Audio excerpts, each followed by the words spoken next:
সফরে মাত্র ১২ ঘন্টা অবস্থান করে ১৫ কোটি রুপি খরচ করেছেন ভারতীয় প্রধানমন্ত্রী নরেন্দ্র মোদী। শুক্রবার দেশটির বিরোধী দল কংগ্রেসের কেরালা ইউনিট জানিয়েছে এই তথ্য। মহারাষ্ট্র ভিত্তিক অধিকার কর্মী অজয় বসুদেব বোস মোদীর সৌদি সফরের খরচ নিয়ে জানতে চেয়েছিলেন। তার সেই প্রশ্নের জবাবে সৌদির জেদ্দায় নিযুক্ত ভারতীয় কনসুলেট জেনারেল জানান, মোদী সৌদি এসে ১৫,৩,৭৯২ রুপি খরচ করেছেন, যার মধ্যে হোটেল খরচ বাবদই গেছে ১০ কোটি রুপি। কংগ্রেস বলছে, মোদীর সৌদি সফরে প্রতি ঘন্টায় খরচ হয়েছে ১.২৫ কোটি রুপি।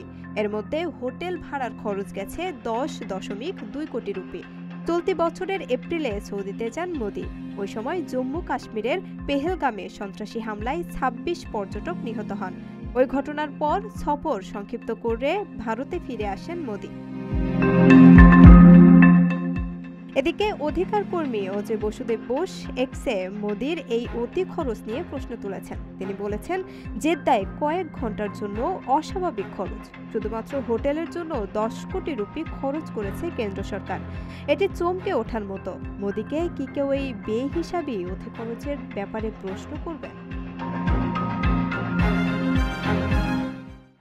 লক্ষাধিক টাকা বেতনে কর্মী নিচ্ছে জাপান।